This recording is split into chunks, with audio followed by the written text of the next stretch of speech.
Bom dia, amigos ouvintes da FM Padre Cícero, programa Dicas de Saúde chegando para você viver melhor na sua rádio educativa salesiana Padre Cícero, FM 104,5, a rádio que educa e evangeliza.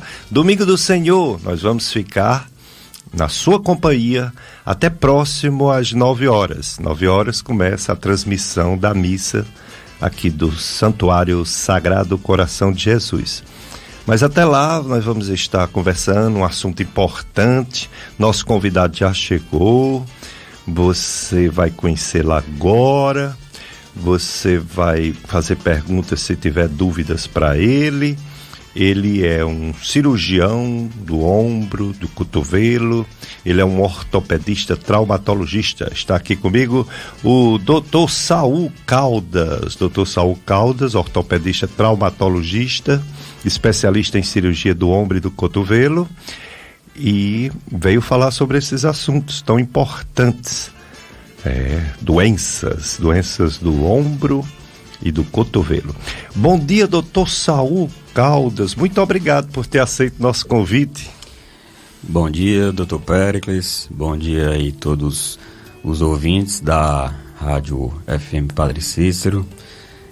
É um prazer estar aqui, agradeço pelo convite e vamos falar um pouco aqui sobre as doenças, do ombro e cotovelo.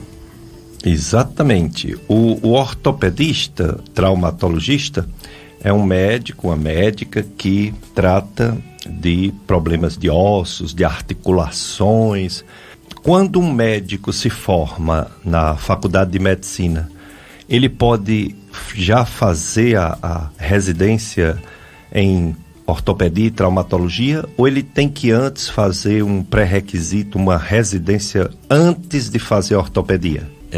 Não, quando você termina a faculdade, a residência de ortopedia e traumatologia, ela tem um acesso direto, que a gente chama. Não existe um pré-requisito, não existe uma residência anterior. Você pode entrar logo direto para a residência de ortopedia, que são 3 anos de formação, e após esses 3 anos você tem a opção de fazer a subespecialidade, que no meu caso eu fiz a residência de ombro e cotovelo. Então são 3 anos de ortopedia e posteriormente mais 1 ano de residência em ombro e cotovelo, totalizando aí 4 anos de especialização. 4 anos, 3 anos de ortopedia e traumatologia geral e mais 1 ano específico, de ombro e cotovelo. E o Dr. Saul Campos, aqui no Cariri, Dr. Saul Caldas, aqui no Cariri, faz cirurgia em quais hospitais? Aqui eu trabalho no hospital regional, Lá a gente tem muito a parte de trauma, muita fratura, enfim, acidentes, esse tipo de coisa. Trabalho também lá no Hospital São Vicente, em Barbalha, também lá na urgência. E trabalho na clínica particular, no consultório.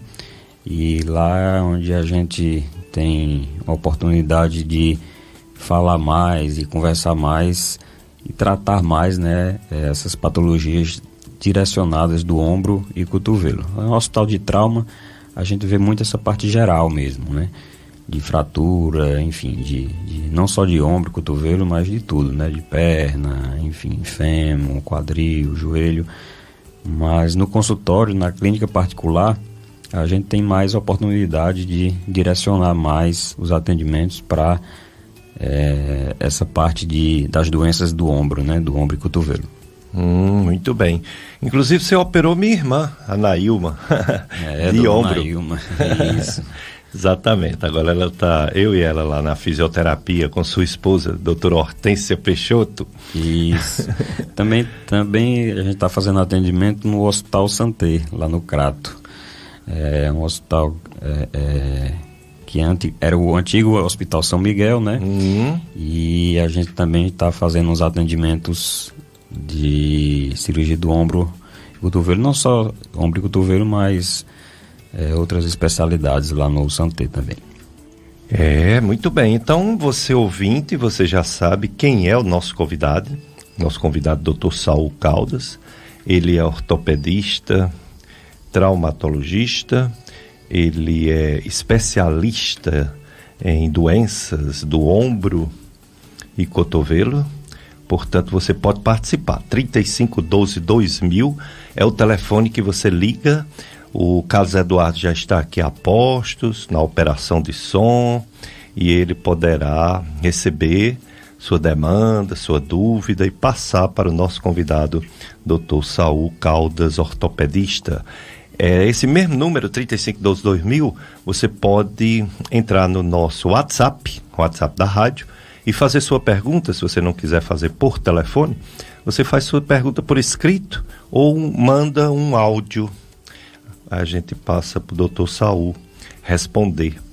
O assunto é esse hoje: doenças do cotovelo, doenças dos ombros. Nós temos também as nossas redes sociais. Vamos tentar deixar esse programa gravado. Se você tiver alguma pessoa, algum parente, algum amigo que tem problema de ombro e cotovelo, você poderá enviar esse programa. Tem o site do nosso compadre e a nossa comadre Solange, nosso compadre Tony, ele que faz o programa O Som do Brasil toda tarde aqui na FM Padre Cícero. Ele tem o site clubesintonia.com, e no site clubesintonia.com ele tem o link Dicas de Saúde. Então ele grava o programa, ele ou a minha comadre Solange grava aos domingos, deixa disponível por um bom tempo, fica alguns meses aí o programa gravado. E temos também a nossa live de Facebook. Vai dar certo hoje? Pronto, doutor Saul, você não vai ser só ouvido, você vai ser visto também. Olha a câmera. Essa daqui queimou, mas aquela está funcionando. Live de Facebook para você nos ver também. Você faz assim, vai lá no Facebook, aí coloca FM Padre Cícero 104,5. Pronto.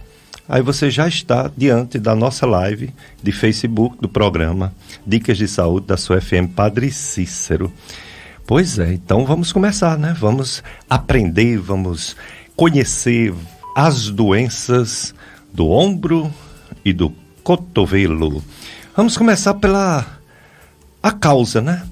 Uma pessoa lesiona, uma pessoa faz mal aos seus ombros, aos seus cotovelos, por vários motivos, mas provavelmente os motivos mais frequentes é um esforço físico.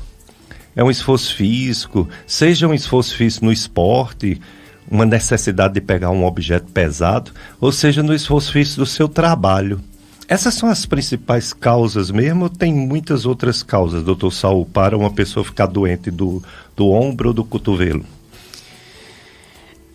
As causas, né, das lesões no ombro e cotovelo, muitas vezes a gente não consegue definir, digamos, uma causa só, né?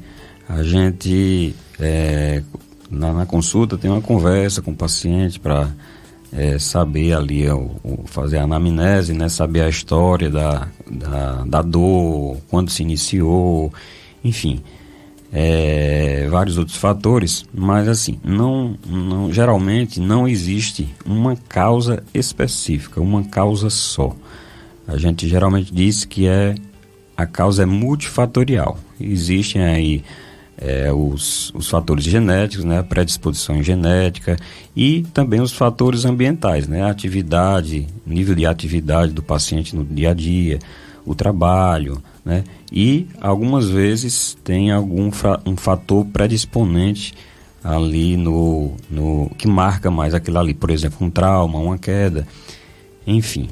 Mas mesmo quando o paciente não tem um trauma, não tem uma queda, geralmente são vários fatores envolvidos aí na gênese, né, no início das lesões, certo?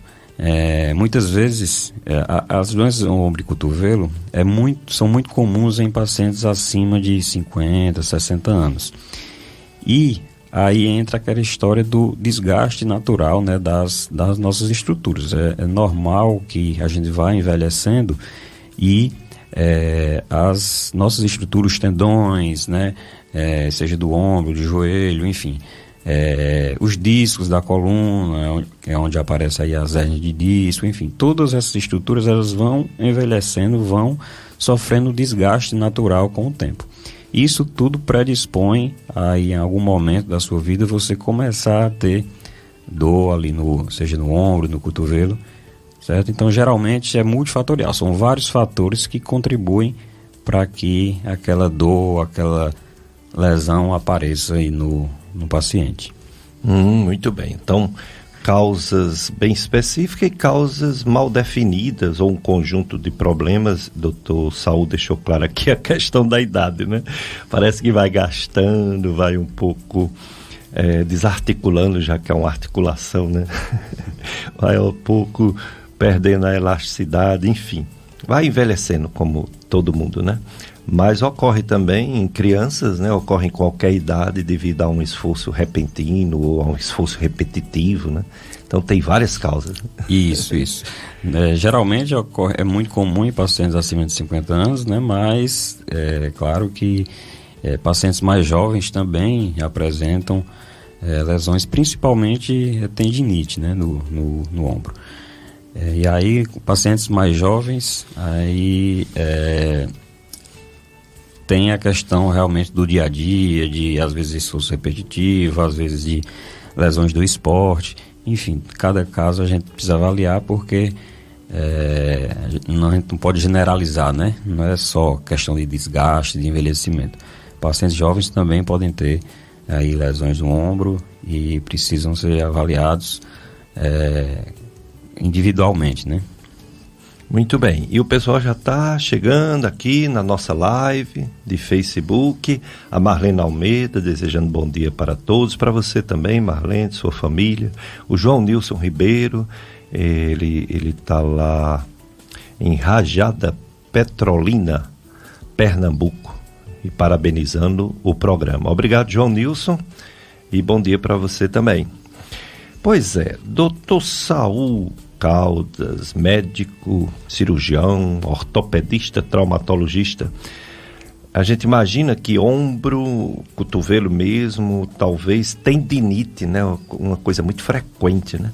Mas às vezes os médicos ortopedistas dizem que o paciente está com a tal de uma bursite. Então gostaria que você explicasse o que é a tendinite, qual a diferença da bursite. A bursite é um tipo de tendinite, como é isso? Pronto. Doutor Péricles, isso aí é uma dúvida muito frequente no consultório e todo mundo realmente tem essa dúvida, até porque a bursite, geralmente ela é mais famosa, né? No ombro, então todo mundo fala muito em bursite, né? Então, hoje em dia eu vou explicar mais ou menos a diferença entre uma e outra, mas hoje em dia dentro da especialidade de cirurgia do ombro, a gente nem diferencia muito uma da outra, sabe? Porque a origem da lesão é a mesma, os sintomas, os sinais e sintomas são os mesmos. Então, hoje em dia, é muito difícil você ter só uma tendinite do chamado manguito rotador do ombro ou uma bursite isolada. Geralmente os dois estão associados. Então, como os dois estão associados, tem se trocado muito o nome de bursite e tendinite do ombro por síndrome do impacto, certo? A síndrome do impacto, o que é a síndrome do impacto do ombro? Os tendões do ombro e a bursa, eles estão muito próximos ali de um ossinho chamado acrômio. E durante o dia a dia, a gente movimentando ali o ombro, os tendões e a bursa, né, do ombro, elas sofrem muito atrito nesse osso, né? Sofrem muito impacto. Então, com isso, elas vão sofrendo ali um processo de desgaste das fibras, né? Um desgaste da bursa, e aí causa essa bursite e a tendinite, certo?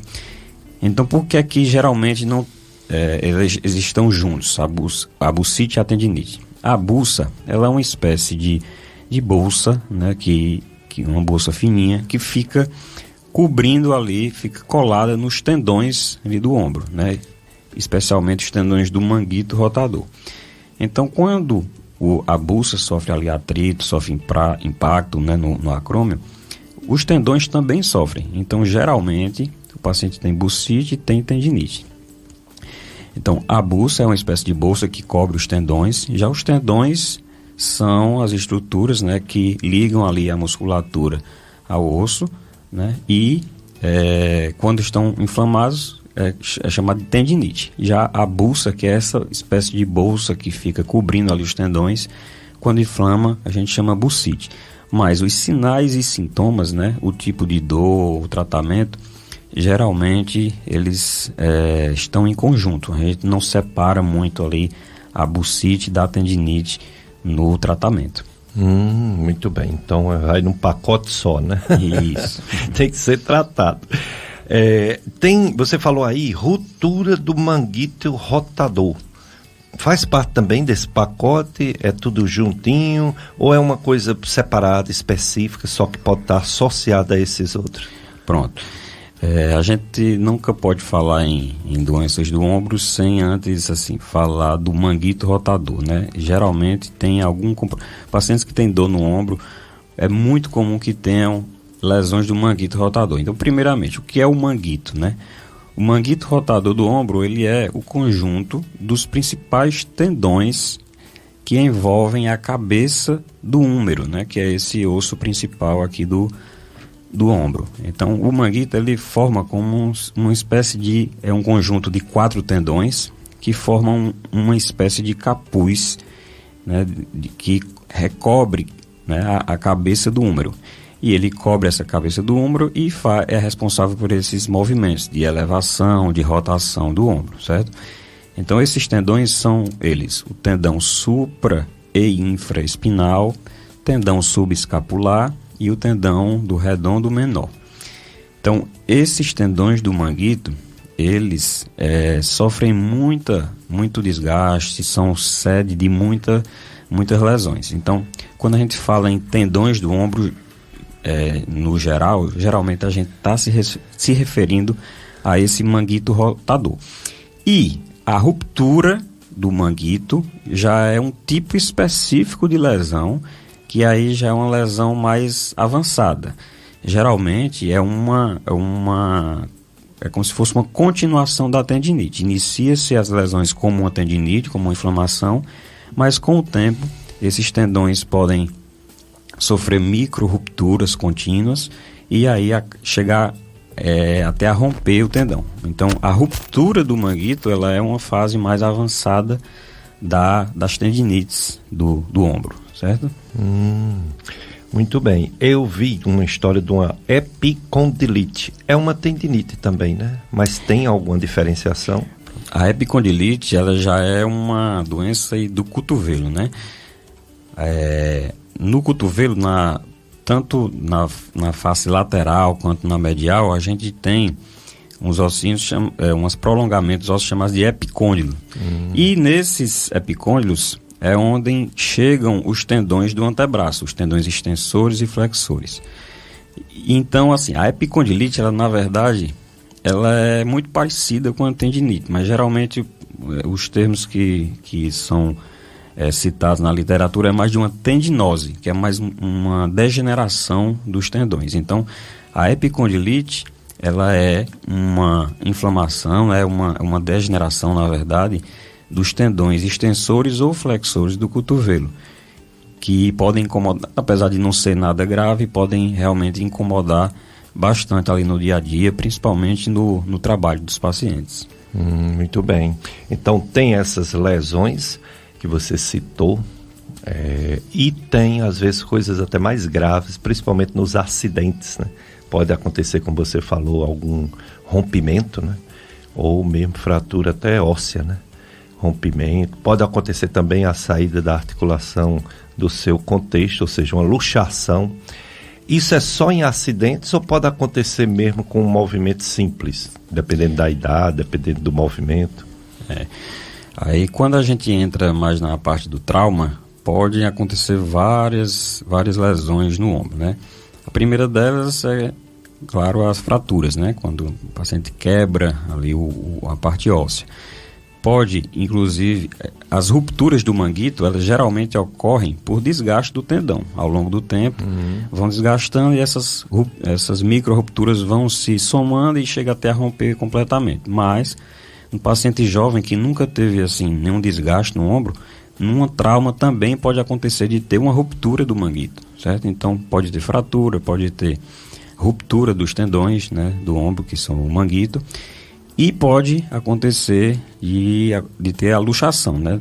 Que é quando o ombro sai do lugar, né? Quando a articulação ela sai do lugar. A luxação do ombro, ela pode acontecer tanto com trauma quanto sem trauma. É mais comum que ela ocorra quando a gente tem um trauma, mas alguns pacientes, principalmente pacientes que têm algum grau de frouxidão ligamentar, que a gente chama. A frouxidão ligamentar ela não é uma doença, mas é uma característica de alguns pacientes que têm ali os ligamentos, né, do corpo mais frouxos do que o normal, e isso favorece que a articulação saia do lugar. Mas geralmente o ombro ele sai do lugar por trauma, certo? E aí o que é que acontece, doutor Pérez? Na primeira vez que o ombro sai do lugar, isso é muito determinante. Por quê? Porque o ombro ele sai a primeira vez do lugar com trauma. Mas, em alguns pacientes, depois desse primeiro episódio, o ombro ele pode continuar saindo do lugar, mesmo que não tenha trauma nenhum. Certo? Então é o que a gente chama de luxação recidivante. O paciente tem um primeiro episódio ali de trauma, o ombro sai do lugar, certo?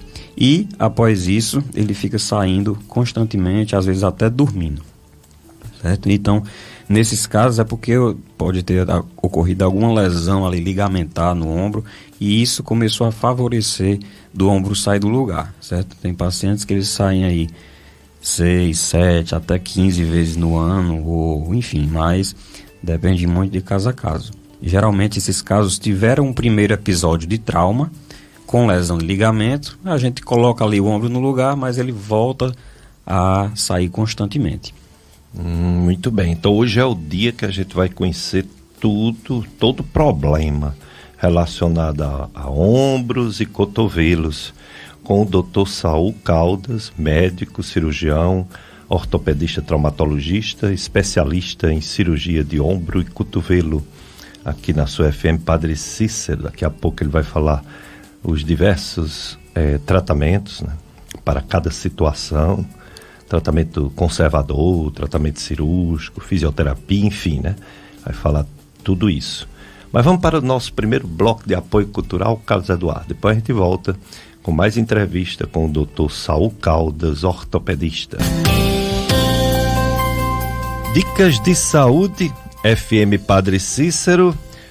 Hoje, domingo, dia do Senhor, nós vamos ficar até próximo ao horário da missa, 9 horas, entrevistando o Dr. Saul Caldas. Ele é médico ortopedista traumatologista, ele é especialista nas doenças de ombro e cotovelo, cirurgião de ombro e cotovelo, e, portanto, a gente vai aprender bastante, né? Já começamos a conhecer as tendinites, né? A ruptura do manguito rotador, luxações, fraturas de joelho, aliás, de ombro e de cotovelo. Bom, você falou aí, doutor Saul, que tem muitos fatores. A idade é um fator determinante a aumentar a frequência desses problemas de ombro e de cotovelo. Falou também das atividades físicas, seja aquelas que a pessoa faz todo dia e termina fazendo muito rápido, né? Porque quer terminar logo e vai fazendo. E também tem os que vai fazer atividade física, não faz um aquecimento, ou mesmo faz, mas já tem uma predisposição, ou já tem uma idade. Enfim, muitos problemas. Aí, quando você falou da idade, eu lembrei da história daquela doença, a osteoporose, osteopenia, osteoporose.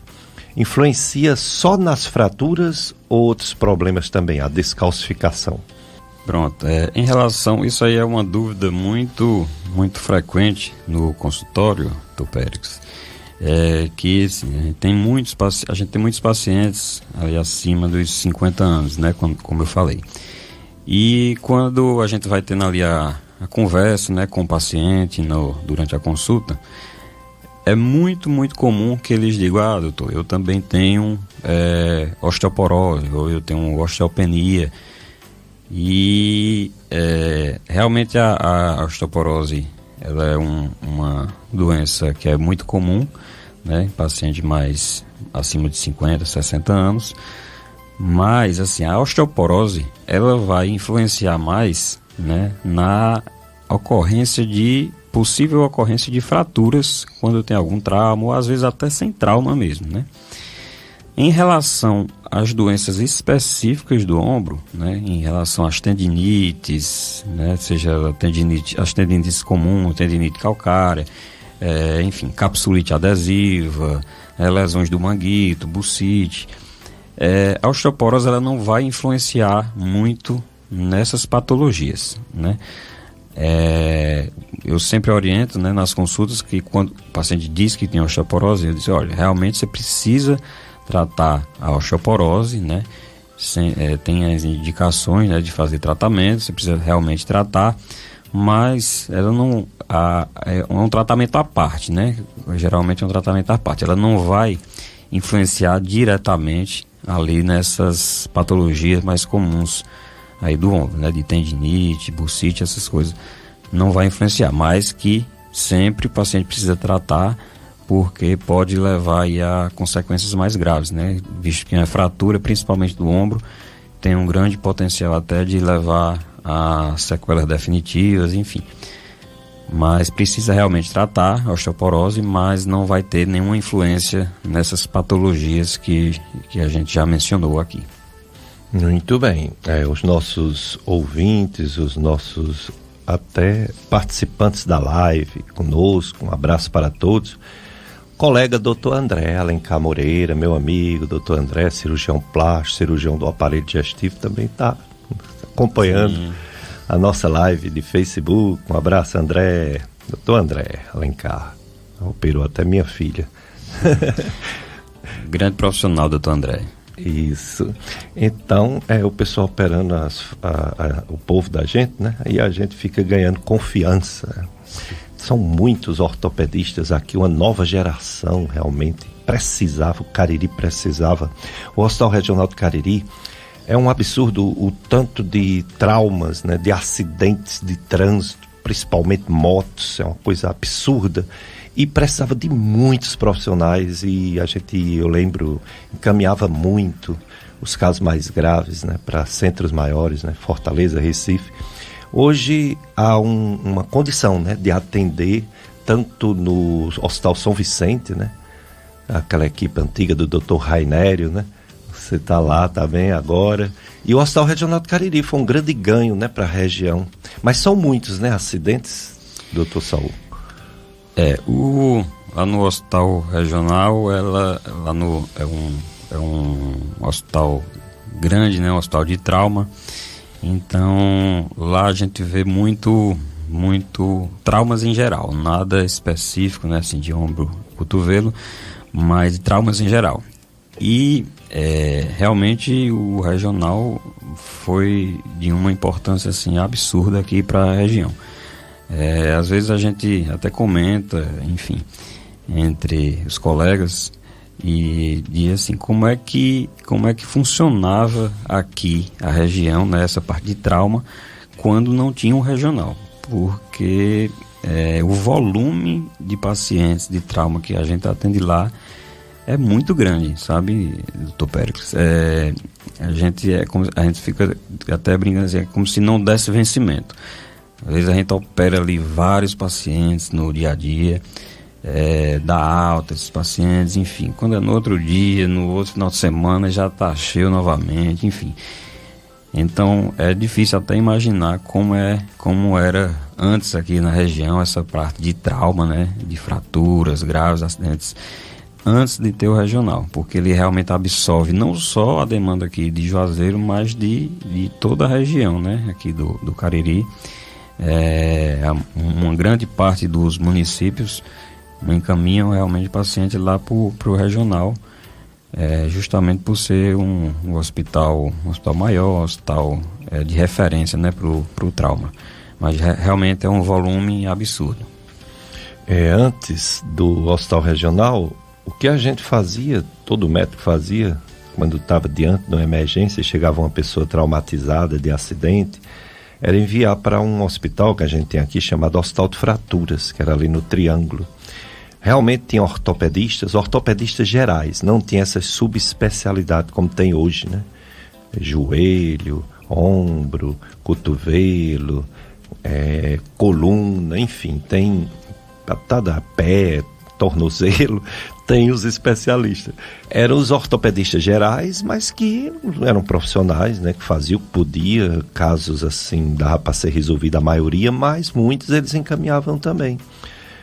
Fazia aquela cirurgia de emergência e depois era um tratamento. A carência existia, mas também a vantagem era porque a região do Cariri, Juazeiro em si, não era tão volumoso como é agora, né? A região cresceu em número de habitantes e em motivos de acidentes, né, no trânsito, que aumenta o número de motos, aumenta o número de carros. E ainda tem as coisas antigas, né, como as bicicletas, as carroças, aí junta tudo e o trânsito é caótico e tem realmente muitos acidentes. O hospital regional é uma maravilha, não é só para traumatologia, viu? Eu sempre digo lá em casa, me virem doente, me leve para o regional, pelo amor de Deus, que ali é um hospital completo, que se faz tudo rápido, né? E pessoas falam mal porque chega e volta. Se chega e volta é porque seu caso não é muito grave. Se você é mandado para casa, ou mandado para a UPA, ou mandado para outro local, é porque o seu caso não é tão grave. Os casos graves não mandam de volta para casa, de jeito nenhum. É um hospital que realmente presta um serviço fantástico aqui no Cariri. A gente fica muito feliz de ter esse instrumento aqui para ajudar a população, principalmente nas emergências. Agora, vamos falar um pouquinho de tratamento, porque você é cirurgião de ombro, cirurgião de cotovelo. E todo mundo tem medo de cirurgia, eu pelo menos tenho.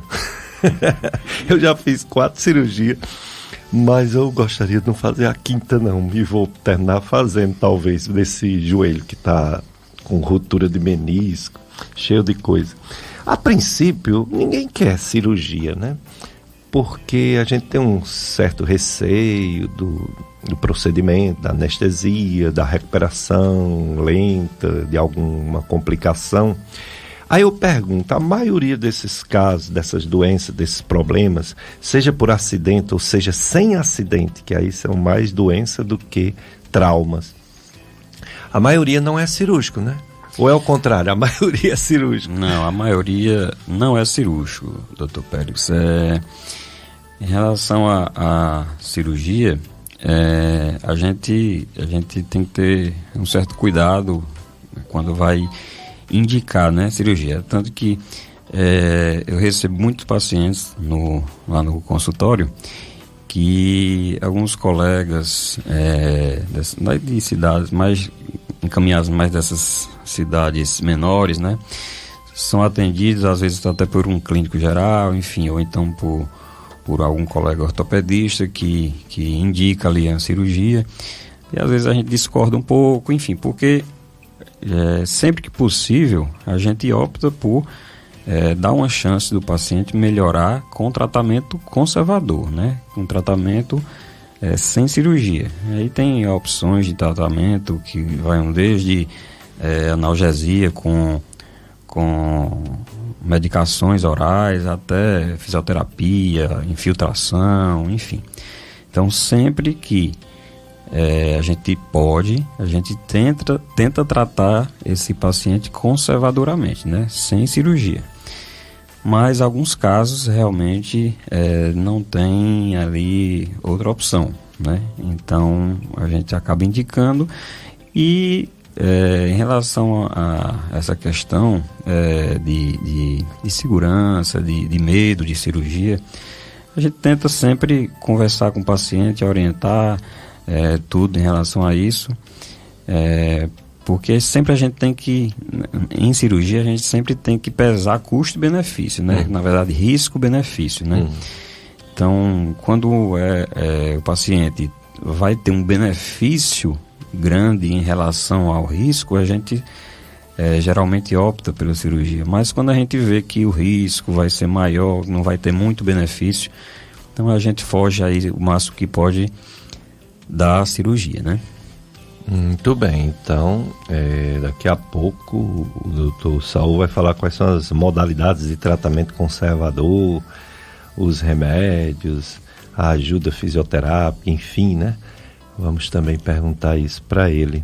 O pessoal da live parabenizando o programa, Maria José Marinho, esse programa é tão importante, tão informativo. Obrigado, Maria José. A Gilda Marques também participando, enfim. Em relação ao tratamento conservador, doutor Saul, a gente sabe que os anti-inflamatórios são medicamentos que diminuem a dor, até tira a dor, desinflama, medicamentos úteis, né, bons, porém com uma série de problemas inerentes ao produto mesmo, problemas digestivos, problemas de rins, problemas de fígado. Quais são os meios, os medicamentos que vocês utilizam? Só os anti-inflamatórios ou tem outros medicamentos que ajudam nessas doenças, tanto do ombro quanto do cotovelo? Bom, doutor Péricles, eu particularmente, eu tenho um certo receio realmente quanto ao uso de anti-inflamatório, né? Como você falou, tem pacientes que têm muito problema digestivo, de gastrite, refluxo, enfim, o anti-inflamatório pode ser tóxico ali para o rim, né? Então, junto a isso, tem o fato de que o anti-inflamatório, ele vai assim, na maioria das vezes, ele não é a solução do problema. Então, muitas vezes o paciente chega ansioso no consultório e quer ali uma medicação que resolva o problema de repente. Só que aí eu geralmente explico que o anti-inflamatório, ele vai melhorar ali a dor na crise. Na hora da crise ele pode melhorar, mas que não é a solução do problema, certo? Então, na crise realmente ajuda muito. Mas eu sempre explico, olha, eu vou passar aqui um anti-inflamatório, mas você precisa tomar por poucos dias, porque não é ele que vai resolver o seu problema e ele pode trazer alguns problemas, tanto em relação ao trato digestivo, quanto em relação aos rins, né? Então, o anti-inflamatório não é a solução, na maioria das vezes, a não ser quando ele tem uma coisa mais simples, uma tendinite bem simples, ou até mesmo uma contusão mais simples, enfim. Mas nessas lesões mais crônicas, dores mais crônicas principalmente, a gente não pode ficar fazendo uso de anti-inflamatório regularmente por muitos dias, enfim. Então tem que ter um certo cuidado em relação a isso.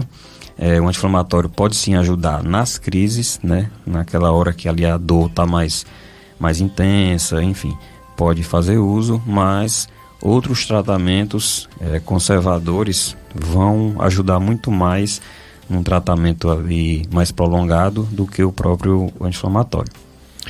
Como a Gilda Marques, ela acabou de dizer aqui, ó, já vou comprar o meu Miorflex. Tomo um comprimido por dia há 33 anos, já pensou? Sentindo dor, escoliose, bico de papagaio, artrite, artrose, osteopenia. Minha família toda tem esses presentes de articulações.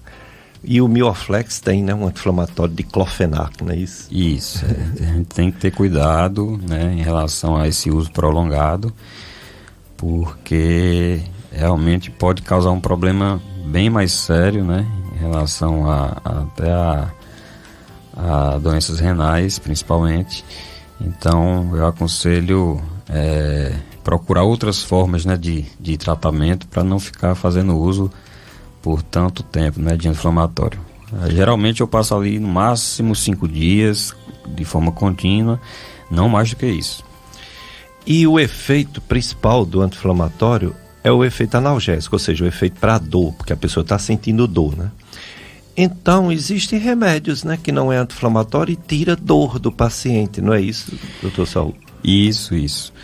Geralmente, quando o paciente toma ali, faz o uso ali desses 3, 5 dias de inflamatório, mas é uma dor mais crônica que de vez em quando sente, geralmente eu passo mais analgésicos mesmo, né? Aí pode ser até analgésicos comuns, uma dipirona de 1 grama, enfim, paracetamol, mas existem outras medicações analgésicas, como a codeína, que é um opioide, mas um opioide fraco, então, mas por ser opioide, ele tem um bom efeito analgésico, né?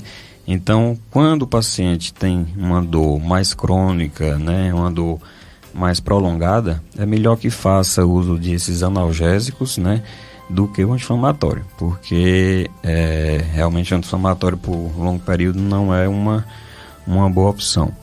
E, além disso, doutor Pérez, quando o paciente reclama assim, não, mas eu preciso tomar por mais tempo, porque está sentindo muita dor por períodos mais prolongados, tem a opção também que é não medicamentosa, que também é responsável por fazer analgesia, que é a fisioterapia, né? A própria fisioterapia não é só fazer movimentos, tem a parte de analgesia, né? Sim. Aí tem os aparelhos de ultrassom, enfim, de infravermelho, os profissionais fisioterapeutas têm os métodos deles de promover a analgesia, né? E diminuir essa necessidade do paciente ficar tomando tanto medicamento no dia a dia, né? Muito bom. Então, fisioterapia é fundamental para recuperar uma articulação que foi alterada, né? Que foi lesionada. E a fisioterapia não é remédio, ou seja, não toma anti-inflamatório, são exercícios e outras coisas, como você está falando, que vai tirar a dor e vai recuperar a função, né, daquela articulação. Exatamente, né? A fisioterapia, ela anda sempre junto ali com as doenças, né, ortopédicas, né? Tanto pré quanto pós-operatório, é de fundamental importância na maioria dos casos, né? A gente tem que ver sempre individualmente, né? Quando o paciente tem indicação de uma coisa ou outra, mas geralmente a fisioterapia tem um grande benefício nesses pacientes que sofrem com dores mais crônicas por lesões ortopédicas, sim. Exatamente. Eu, como gastro, eu tenho um receio danado, porque eu já vi muitos casos de hemorragia por uso de anti-inflamatório. Muito mesmo, foi pouco, foi muito. O tempo que eu dava plantão, o tempo que eu atendia hospital, quando chegava uma pessoa vomitando sangue, a gente fazia logo essa pergunta: tomou algum remédio? E as pessoas diziam: tomei ibuprofeno, tomei diclofenac, tomei nimesulida, tomei AS. Era muito frequente, como é até hoje, né? Mesmo com a orientação geral, mas a facilidade de conseguir esses remédios que é grande, são remédios livres, né? Não precisa nem de receituário médico. As pessoas têm em casa e tomam até para todo tipo de dor de dente, dor de cabeça, enfim. Aí a gente ficou satisfeito porque surgiram os anti-inflamatórios modernos que atuam mais na dor e menos na desproteção do estômago, né? Na prostaglandina 1, né? Que os anti-inflamatórios mexem, e se você tem um anti-inflamatório que não vai lá nessa parte, né? Não dá tanto problema gástrico, dá bem menos. Só que esses remédios tão modernos, tão bacanas, são controlados. E os pesados, que têm o risco de matar o povo de hemorragia, são livres. Por que os melhores, os mais modernos, são controlados e os outros não são?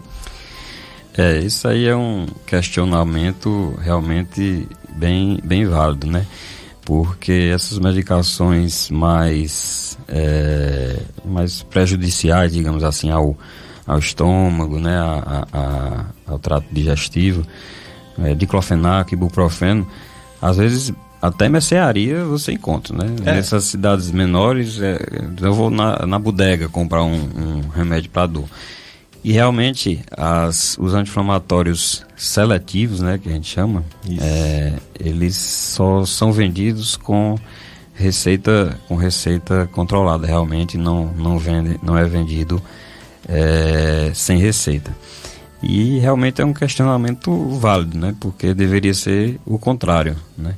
Eu não sei assim exatamente qual é o fator, né, que da indústria farmacêutica, enfim, de Anvisa, em relação à venda dessas medicações, mas os anti-inflamatórios seletivos, né, mais seletivos, eles são vendidos realmente só com receita.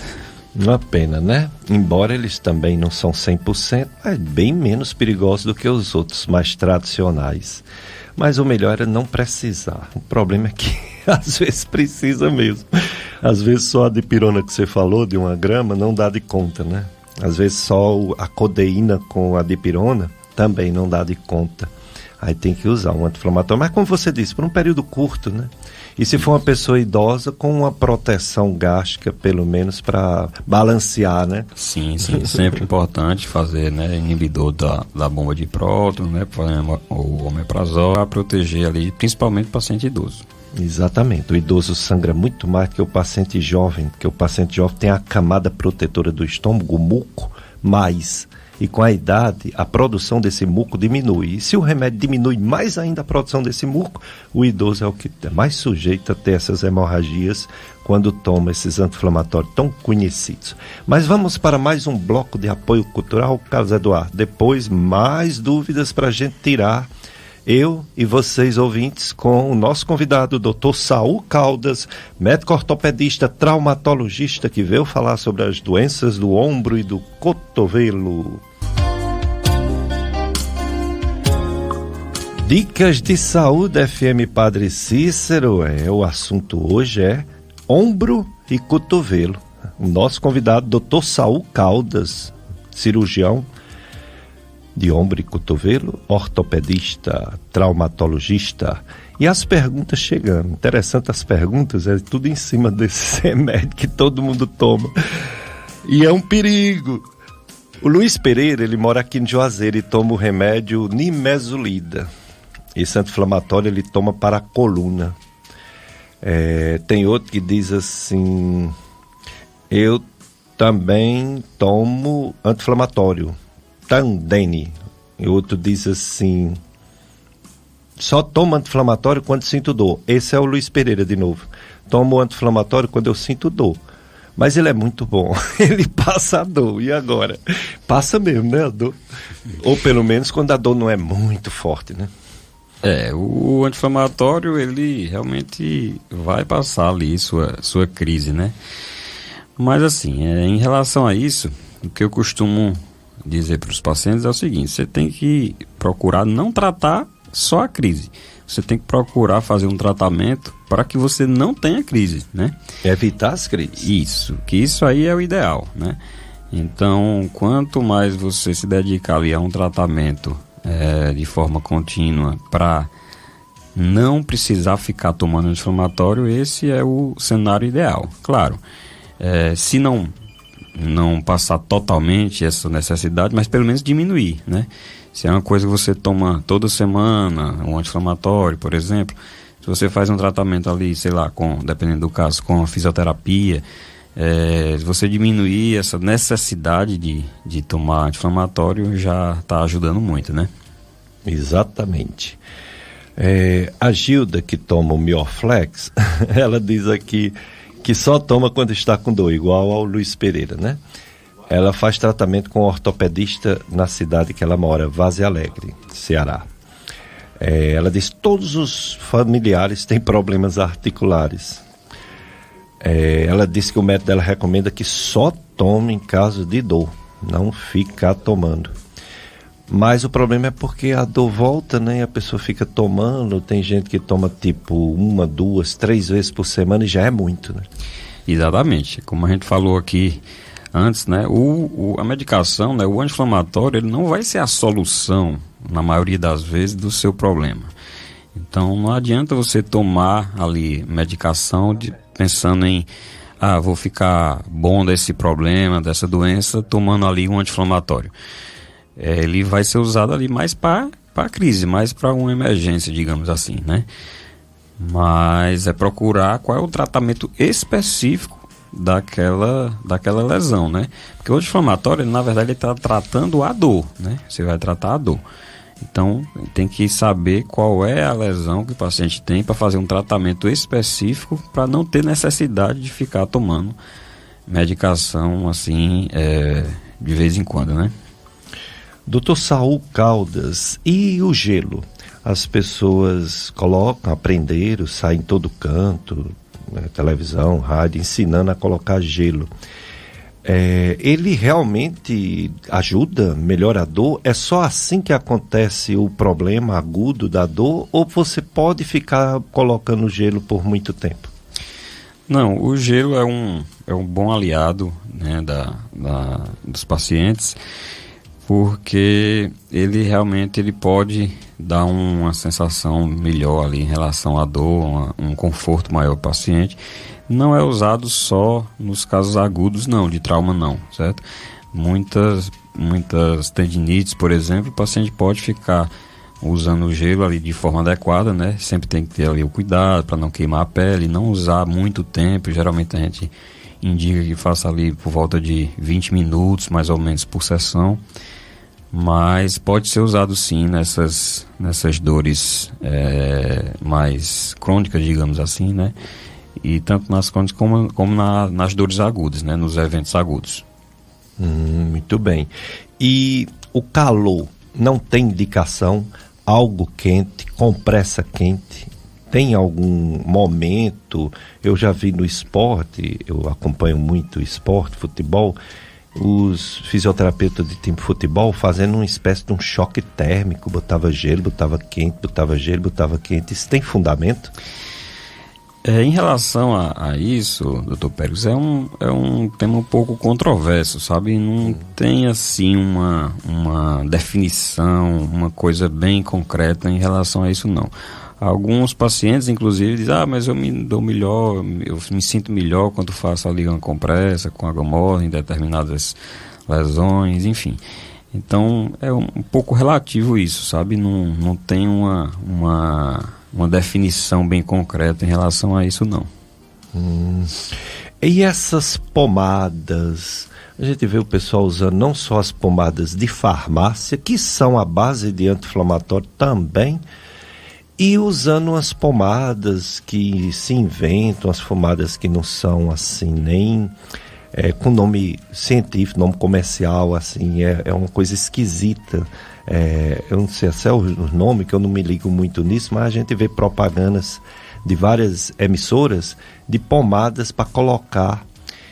E o pessoal usa muito isso, e eu não sei se funciona em alguma pessoa. Se funciona é um efeito assim de fé, que a pessoa bota com fé, porque teoricamente é difícil, né, a penetração daquela pomada na articulação, né? Nas patologias especificamente do ombro e cotovelo, o uso de medicação tópica, né, medicamento tópico que você usa ali, passando ali na pele, não vai ter tanto efeito não, certo? Enfim, são lesões geralmente mais profundas, né, enfim. A medicação tópica geralmente não é muito indicada não. Não é que não possa usar, tem pacientes que dizem que se sentem melhor, enfim. Algumas medicações podem usar sim, mas não é o tratamento ali específico para a maioria das lesões. Em relação a essas pomadas aí que prometem tudo, geralmente de que uma coisa que resolve tudo geralmente não faz nada, né? Enfim, tem que ter algum cuidado quanto a essas promessas, né, de medicação que resolve tudo, porque geralmente quando tem uma grande expectativa, assim, um espectro, né, de ação, geralmente não tem tanto efeito não. E as infiltrações, Dr. Saul Caldas? Essas infiltrações, seja de corticoide, seja de próprio anti-inflamatório não corticoide, que o corticoide também é um anti-inflamatório, né? Essas infiltrações, comparado com as medicações, seja via oral ou seja intramuscular, endovenoso, qual a comparação? Você utiliza essas infiltrações para ombro e cotovelo? Sim, a gente utiliza sim, certo? Já as infiltrações aí já é diferente. A infiltração ela tem um grande benefício quando bem indicado, né, e dependendo aí da patologia, certo? Qual é o assim, o maior benefício, né, da infiltração? Qual o sentido, digamos assim, da infiltração? É bom lembrar que a infiltração, isso falando no geral, né, não só do ombro e cotovelo, mas existem tipos diferentes de infiltração. Não é porque tem um nome infiltração que sempre vai ser a mesma coisa, a mesma medicação, enfim. Tanto que existem infiltrações intraarticulares, né, que é dentro da articulação. Existem infiltrações extraarticulares, né, existem procedimentos de, por exemplo, bloqueio de nervos, que já é infiltração com anestésicos, enfim. Existem vários tipos de infiltrações, mas o que é mais comum é a infiltração com corticoide ou infiltração com o ácido hialurônico, né, que foi o que você falou anteriormente. Mas assim, o maior benefício, né, da infiltração, no ombro a gente faz muita infiltração com corticoide, é justamente o fato de a medicação ela ser entregue, né, ela ser aplicada no foco da lesão. E isso vai fazer o quê? Em relação à medicação oral ou à aplicação dessa mesma medicação por via intramuscular. O maior benefício é que você vai estar potencializando o efeito daquela medicação no local, certo? Então o efeito vai ser maior no local e a absorção sistêmica, né? A absorção daquela medicação vai ser menor. Sempre acontece, mas de forma menor. Então você aumenta o efeito da medicação no local da lesão e diminui os possíveis efeitos colaterais daquela medicação, porque a absorção sistêmica, né, a absorção pelo corpo vai ser menor. E tem um grande benefício, principalmente nas crises. Muitas vezes os pacientes estão tomando ali um anti-inflamatório já há algum tempo, né? Já a gente pede fazer fisioterapia, o paciente faz fisioterapia e algumas vezes não melhoram. Tem uma dor ali mais refratária, uma dor que não está melhorando com nada. Então a infiltração desses casos ela é muito bem indicada porque controla muito bem as crises, geralmente, certo? Não tem assim uma dúvida muito frequente em relação à infiltração, é de quanto tempo dura, né, o efeito da medicação quando faz infiltração. Não tem uma regra em relação a isso, certo? Alguns pacientes a gente faz infiltração em determinadas lesões e nunca mais sentem nada. Outros pacientes a gente passam alguns meses ali até sem sentir dor, mas podem voltar dependendo do caso. Então não tem uma regra assim definida, certo? Em relação à infiltração, ao tempo de efeito. Até porque são feitas com substâncias diferentes, muitas vezes, e em locais diferentes. Mas geralmente tem um bom efeito, um bom resultado na melhora das crises ali, da maioria dos pacientes. Muito bem, a gente está aprendendo aqui com o Dr. Saul, que é médico ortopedista traumatologista, sobre as doenças do ombro e cotovelo. Aí, uma vez que é necessário cirurgia mesmo, é necessário, devido à avaliação do especialista, você chega à conclusão que o seu paciente precisa de uma cirurgia no ombro, como minha irmã precisa de uma cirurgia no cotovelo. Essa cirurgia, ela é segura, ela é com uma artroscopia, que é uma entrada dos aparelhos local, ou ainda é necessária aquela cirurgia tradicional sem artroscopia? Ainda existe a cirurgia antiga, aberta? Sim.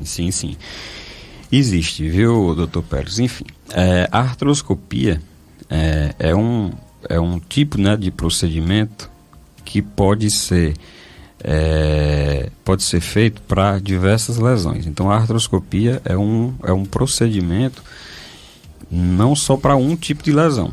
Você pode fazer várias cirurgias usando o procedimento de artroscopia, né, que é a cirurgia por vídeo, né, a cirurgia sem aqueles cortes tradicionais, né. Mas a gente ainda tem necessidade muitas vezes de fazer a cirurgia aberta, a cirurgia tradicional, dependendo do caso, certo? A cirurgia por artroscopia, por vídeo, é uma cirurgia que a gente diz ser minimamente invasiva, né? Então a gente vai fazer ali o procedimento usando pequenos furinhos ali no ombro, faz um furinho ali de mais ou menos de meio centímetro ou 1 centímetro, uns 3, 4 até 5 furinhos desses, e a gente com a câmera, né, vai utilizar esses portais para fazer o reparo das lesões com material específico, né, com pinças já específicas para esse tratamento. Então, geralmente um procedimento muito seguro, né? A gente falou um pouco mais cedo sobre o medo, né, de cirurgia, enfim. Mas geralmente, hoje em dia, as cirurgias elas são muito seguras, né? A gente tem o máximo de cuidado possível ali. Então o risco, isso minimiza muito o risco. Na verdade eu não lembro um dia que houve alguma complicação ali cirúrgica, porque hoje em dia a segurança sempre está em primeiro lugar nas indicações das cirurgias, né? Então a gente nunca pode dizer que não tem risco, né? Que o risco é zero, mas o risco é mínimo, o mínimo possível. Tem um grande amigo neurocirurgião muito competente, Dr. James, que eu achei até legal uma comparação que ele fez em relação à cirurgia. Por exemplo, você vai andar de avião, tem um risco? Tem, mas o risco é muito pequeno. Exato. Então o risco é tão pequeno ali no dia a dia, você não se preocupa, você não vai por exemplo, viajar e já pensando no pior, não, porque no dia a dia é tão seguro ali que a gente muitas vezes vai sem nem lembrar de que tem algum risco ali inerente ao procedimento ou a viagem, enfim. É mais ou menos isso. Sempre vai ter risco? Sempre vai ter, mas a gente minimiza o máximo possível e muitas vezes o paciente se sente mais tranquilo quando a gente explica direitinho, né, em relação a esses casos, tá certo? É interessante essa comparação. Uma outra comparação que eu já vi um médico cirurgião fazer, eu achei interessante, é a cirurgia cesariana. A cirurgia cesariana, comparada, por exemplo, a essas cirurgias que você falou da artroscopia, é bem maior. Sim. No entanto, as mulheres, quando vão fazer uma cesariana, elas não pensam na possibilidade de complicações, que pode acontecer, raro, mas pode, né? Sim. E fica com medo de uma cirurgia de um osso, né, de uma articulação. Né? Exatamente. Às vezes tem umas cirurgias que os riscos são bem maiores e a gente não pensa muito nisso, né? Mas geralmente as artroscopias, né, as cirurgias em geral hoje em dia são muito seguras, né? A gente tem que, eu geralmente falo assim, paciente, você tem que pensar no como você está hoje, né? Às vezes o paciente está ali sentindo muita dor por aquela lesão, não consegue dormir bem, a dor que piora à noite, acorda de madrugada com dor, não consegue fazer suas atividades de vida diária, não consegue trabalhar. Então isso aí, por si só, já é muito pior do que você se submeter ali a um procedimento cirúrgico que na maioria das vezes é rápido, é tranquilo, sem muito risco. Às vezes o paciente passa muito tempo ali sofrendo no dia a dia, mas fica com medo ali de um procedimento que na maioria das vezes é simples, né? Exatamente. Aí a nossa ouvinte Lucimar, ela está em Altamira, no Pará. Está ouvindo o programa e ela é diarista e ela diz que o programa está muito bom, parabenizando pelo maravilhoso tema, importante, etc.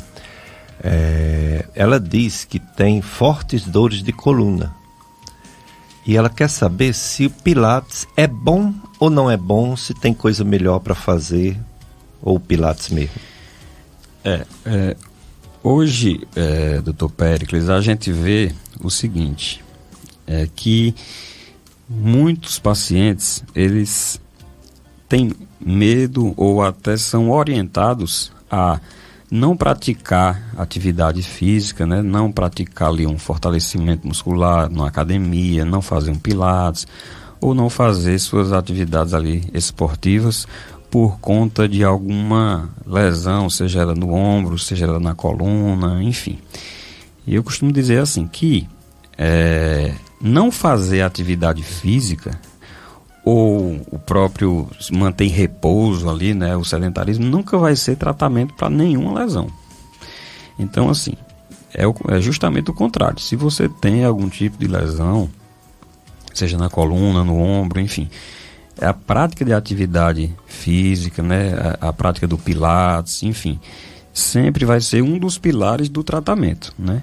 Então, essa questão de não, eu tenho uma determinada lesão aqui na coluna, eu tenho uma determinada lesão aqui no ombro, eu não posso fazer nada de exercício, isso já deveria ter caído por terra há um bom tempo, né? Então, o Pilates é importante, sim, pode fazer.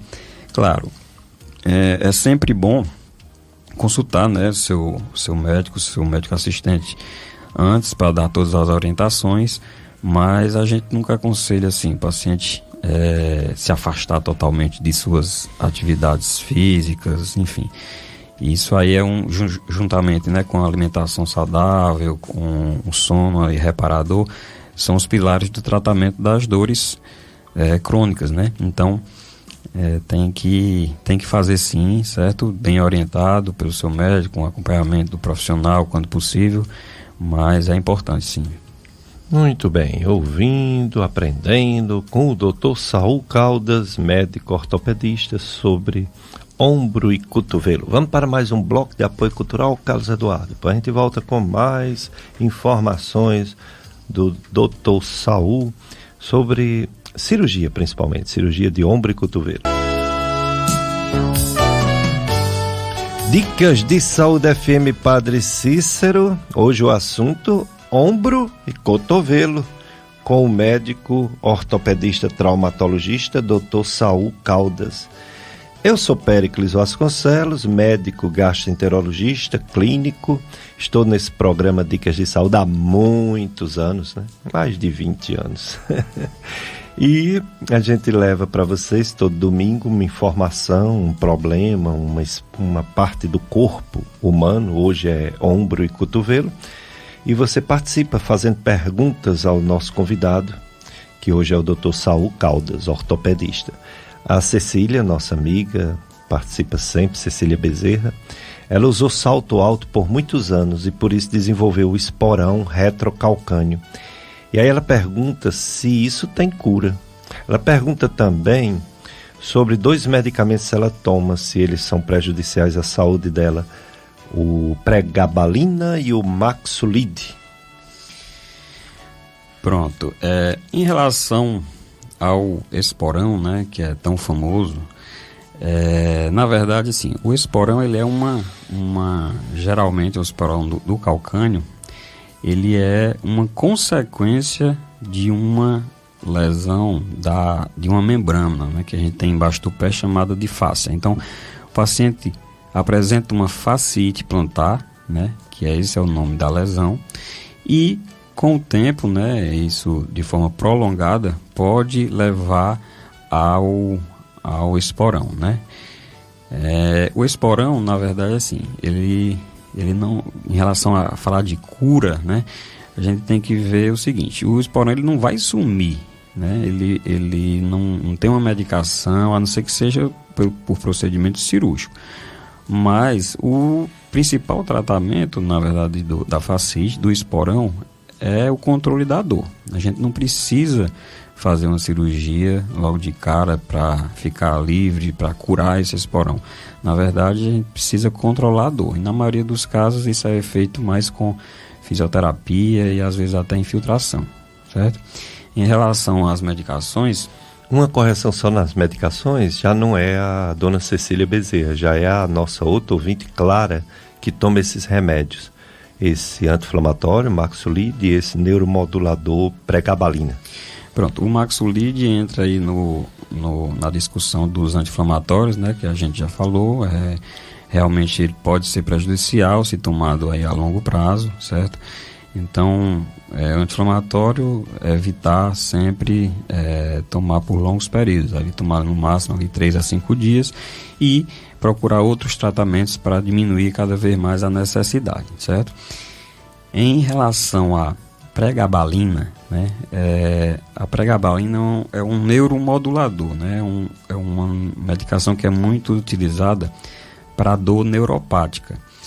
Então, assim, a gente vê que tem muitos pacientes que tomam pregabalina sem ter uma indicação. Então, o uso da pregabalina vai depender muito de qual lesão o paciente tem. Tem muitos pacientes que chegam no consultório usando pregabalina para determinadas lesões que não tem indicação. Então, assim, na minha especialidade, né, que é de ombro e cotovelo, a pregabalina ela é muito utilizada, é comumente utilizada para pacientes que têm capsulite adesiva do ombro, certo? Que é uma lesão, uma doença do ombro que pode causar muita dor e limitação dos movimentos, certo?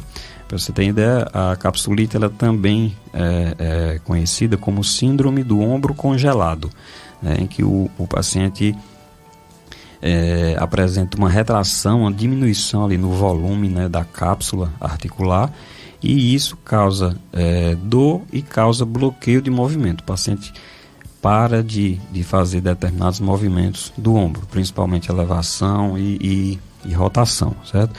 Nesses casos, a pregabalina ela é bem indicada, ela pode ser feita, né, no caso de capsulite, mas nunca pode ser o tratamento único, né? Tem que ser associado principalmente com fisioterapia. No caso da capsulite adesiva do ombro, o paciente tem que fazer fisioterapia, e uma fisioterapia bem feita. Fisioterapia que seja manipulado aquele ombro, certo? Então a capsulite adesiva, ela é uma das lesões, uma das doenças que é muito frequente, né, no ombro, e que a pregabalina ela pode sim ser utilizada como adjuvante junto com a fisioterapia e ocasionalmente com outros procedimentos de infiltração, bloqueio de nervo supraescapular, enfim. Mas principalmente feito uso de medicação analgésica, da pregabalina e uma fisioterapia bem feita. Muito bem, a gente aprendendo aqui com o Dr. Saul Caldas, tudo sobre ombro e cotovelo. O pessoal participando, mandando perguntas e também elogiando o programa, como a Simone Flor, que ela disse que é muito bom o programa, um abençoado domingo para vocês. Para você também, Simone Flor. Tem 2 doutoras aqui que eu acho que você conhece. Uma é a doutora Verônica Peixoto. Ela diz, parabéns pelo excelente tema. Conhece? Sim, conheço, sim, dona Verônica. Odontóloga, né? Sim. E a outra doutora chama-se Hortência Peixoto. Ela diz, bom dia, parabéns, doutor Pérez, obrigado, Hortência, pelo excelente programa. Sempre gostei de acompanhar. Conhece essa doutora? Conheço demais. Minha esposa aí é uma profissional de mão cheia, né, na fisioterapia. Geralmente eu encaminho muito paciente para lá e sempre com a certeza de ter bons resultados. A fisioterapia, pegando aí esse gancho, né, para a gente da ortopedia é muito importante, seja no pré como fundamental, né? Tanto no pré como no pós-operatório. É muito importante. Tem muitos pacientes, Dr. Pérez, que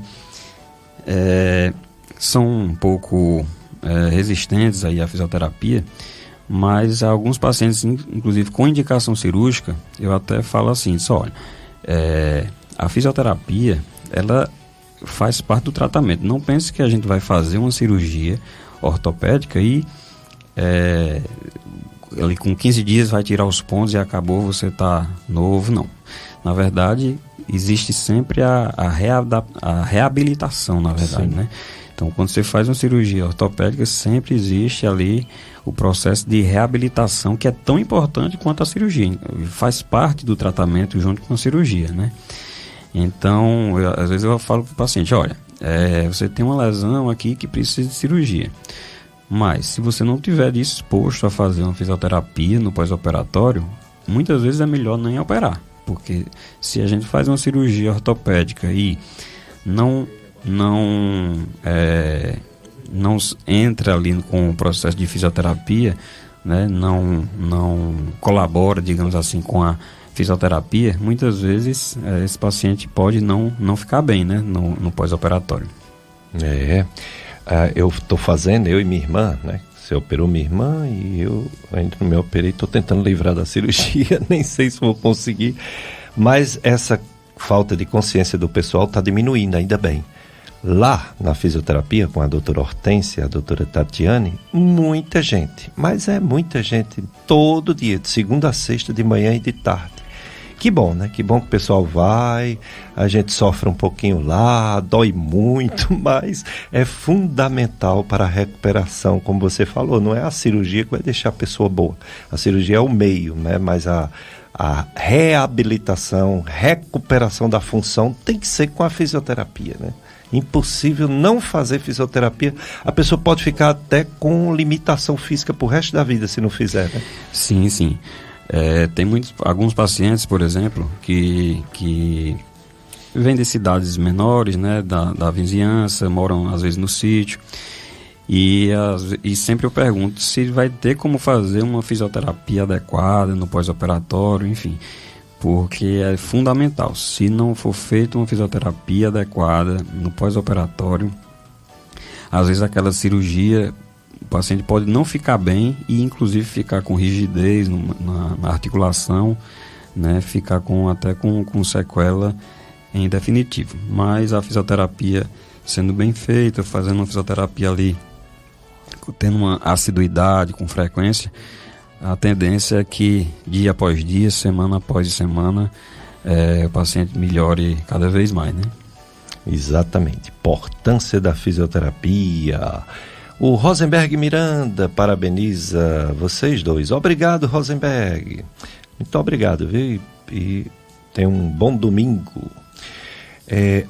Eu queria, antes da gente encerrar o programa, doutor Saúl, já está se aproximando do final, que você me falasse por que aumentou tanto esses acidentes do trânsito. O que é que está acontecendo? Eu agora não estou mais no regional, mas eu ia para o regional por causa da faculdade, né, de medicina, e eu lá dando aula para os internos e residentes, e o que eu via de gente acidentada chegando era um absurdo. Isso foi antes da pandemia, foi 2019 que eu não estou mais indo. E eu imagino que deve ter aumentado, porque o que eu pego de pessoas, parentes, amigos, vizinhos, acidentados. Por que tantos acidentes de trânsito? O que é que está acontecendo? É o aumento do número de veículos? É falta de atenção? É imprudência? É um conjunto de tudo isso? Em relação ao trauma, né, em relação a fraturas, a gente vê que existem dois principais grupos, né, de perfis, né, de pacientes com fratura. A gente tem o grupo de pacientes idosos que sofrem queda de própria altura, né? E aí é muito comum o paciente ter fratura de fêmur, né? Fêmur proximal, de colo de fêmur, fratura transtrocantérica, fratura de punho, rádio distal, enfim. E existe um outro grupo que geralmente tem um maior volume, que são pacientes jovens e que sofrem um trauma, né, de mais alta energia, que a gente chama. Não só uma queda de própria altura, mas acidentes, né, de forma geral, principalmente os acidentes de moto, né? Geralmente a gente, no plantão, quando o paciente chega traumatizado, a gente sempre pergunta o que aconteceu, e é muito, muito frequente que a resposta seja que foi uma queda de moto, ou enfim, qualquer tipo de acidente. de moto. Então, o volume aqui de veículos, né, de motocicletas aqui na região, ela é um volume muito grande. Então, talvez por isso, não sei, tem muito caso, claro, de imprudência, né, no trânsito. Então, acredito que o maior volume de trauma, de alta energia, né, de acidentes, seja muito por conta disso. Tanto pelo volume, né, de veículo de moto, né, quanto a imprudência e muitas vezes a associação, né, com álcool no trânsito. Isso aí tudo vai contribuir para esse grande volume, né, de trauma, principalmente no hospital regional. Realmente é tudo isso, viu? Negligência, o álcool, outras drogas, né? Eu estava vendo, eu gosto muito de ler, né? E tudo que é novo, está agora sendo aprovado o cannabis para tratamento de vários problemas, né? O cannabis, que é um dos princípios ativos da maconha, e eu vi um estudo canadense dizendo que o uso da maconha dá muitos acidentes. Abaixo do álcool é a segunda droga implicada em acidentes de trânsito. Particularmente, assim, aqui na região, eu nunca não recordo de ter, assim, tido algum caso de acidente e o paciente está sob uso de, enfim, maconha, mas também tem a questão de que muitas vezes o paciente não fala, né? Tendem sempre a negar, não vão chegar abertamente falando que fez uso de determinada substância, mas acredito que também seja um fator que leve, sim, a vários acidentes, né? Exato. O meu amigo Humberto, ele é radialista da Rádio Tempo FM, ele parabeniza pelo programa de grande utilidade pública. Obrigado, Humberto, meu amigo. Nunca mais foi lá no consultório, viu? Ou trocou de gasto, ou está muito bem de saúde. Meu amigo Humberto.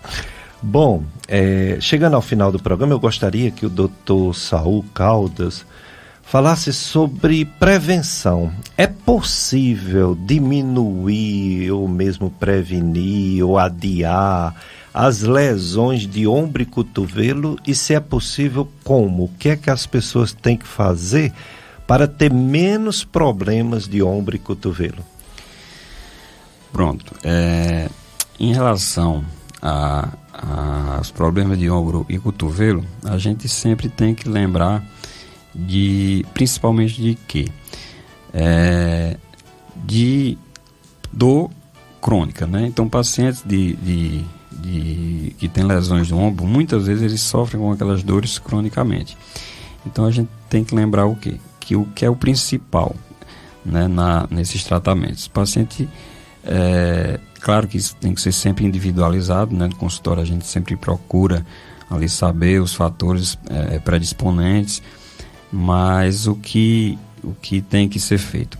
Algumas mudanças de estilo de vida, né? Enfim, isso serve para qualquer tipo de dor, mas aquele paciente que tem uma alimentação saudável, né? Um sono reparador, e principalmente para o ombro, que eu diria que é mais importante, é fortalecimento da musculatura. Isso aí geralmente melhora tanto essa questão de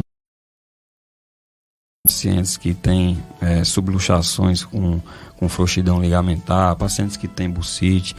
Então, a atividade física ela não é para ser contraindicada nos pacientes que têm lesões, mas ela tem que ser indicada de uma maneira adequada, né, para que o paciente faça fortalecimento, para estabilizar aquela articulação o máximo possível e evitar lesões. Muitas lesões, elas são secundárias a uma falta de exercícios ou uma falta de condicionamento ali do paciente, né?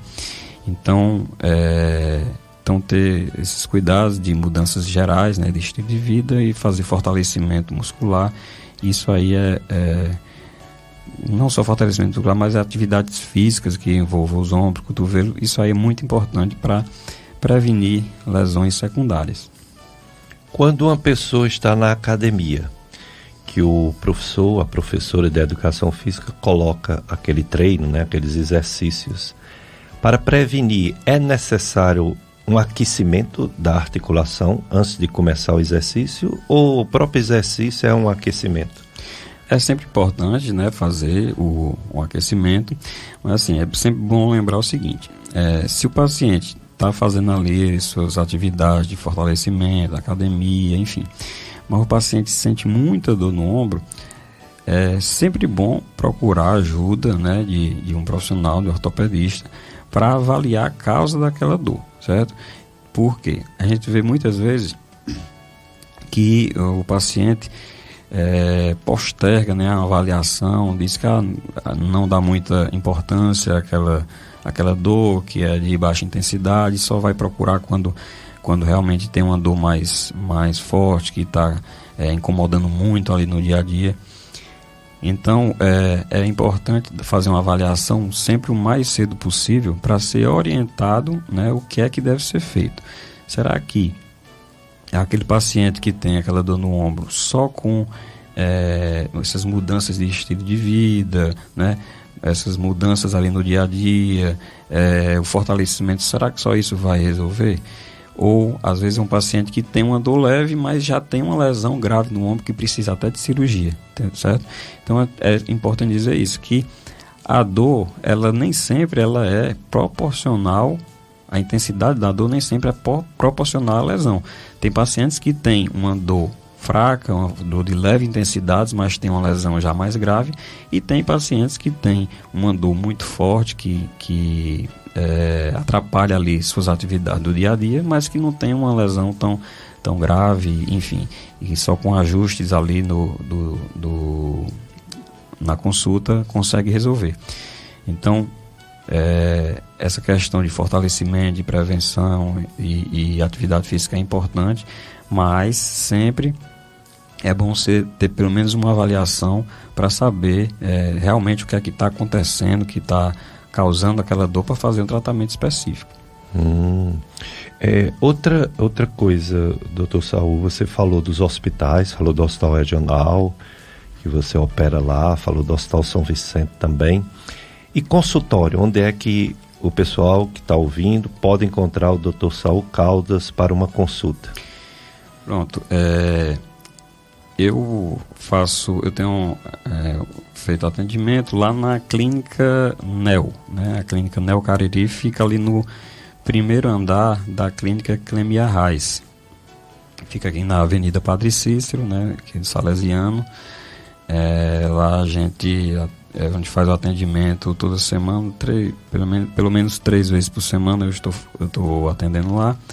Lá a gente faz atendimento particular da maioria dos convênios, e também atendo na segunda-feira lá no Hospital São Vicente, mas lá no Hospital São Vicente também tem muita parte de trauma. Essa parte de consultas geralmente é feita mais na NEO Cariri. Só mais uma pergunta, que eu já joguei muita bola e aí não só eu tinha essa dúvida, como o povo às vezes me pergunta e eu fico em dúvida para responder. Essas joelheiras, cotoveleiras, isso ajuda a evitar lesões no esporte ou mesmo na hora da musculação? Essas órteses, né, elas são muito comuns, são frequentemente utilizadas por pacientes, mas na maioria dos casos ela não vai ter um grande benefício não, certo? Geralmente a gente vê mais pacientes utilizando essas órteses quando tem alguma instabilidade articular. Doutor, é porque meu joelho, meu ombro, ele tende a sair do lugar, e eu estou usando esse equipamento, né, essa órtese para evitar. Na verdade, assim, se uma articulação está instável a ponto dela subluxar, dela querer sair do lugar ali, se for para ela sair realmente, se tiver algum movimento, algum fator que vá fazer ela sair, essas órteses convencionais, simples, que são utilizadas no dia a dia, elas não vão evitar isso não. Então, é meio que um mito dizer que uma órtese de ombro ali, apenas, sei lá, geralmente é um material de neoprene, né, enfim, vai ajudar para estabilizar essa articulação. geralmente não tem muito benefício, não. Muito bem, eu quero agradecer, Dr. Saul, você ter vindo aqui, participado do nosso programa, ter feito essas informações valiosas para os ouvintes da FM Padre Cícero. Agradeço. Eu que agradeço, Dr. Péricles, agradecer aí a todos os ouvintes, e estamos disponíveis, né? Estamos prontos para responder enfim, no consultório ou no dia a dia. Estamos sempre abertos aí a qualquer demanda. Pois, muito obrigado, e conto com você, viu? Quando tiver algum semana do cotovelo, semana do ombro, eu vou lhe chamar novamente. Sem problema, estamos sempre à disposição. Tá certo, obrigado também, Carlos Eduardo, sempre conosco aqui, firme e forte. Você ouvinte, né, da FM Padre Cícero, razão de ser, nosso programa de tantos anos. E vamos continuar, né? Próximo domingo, se Deus permitir, estaremos aqui para um assunto muito importante, que é o câncer ginecológico, câncer de colo do útero, ovário, trompas, vagina, vulva, com a doutora Cássia Fernandes. Ela vai virar aqui, se Deus quiser, próximo domingo falar. Então vocês vão ficar agora com a missa transmitida pela FM Padre Cícero e toda a programação da sua 104,5. Bom domingo, um abraço para todos.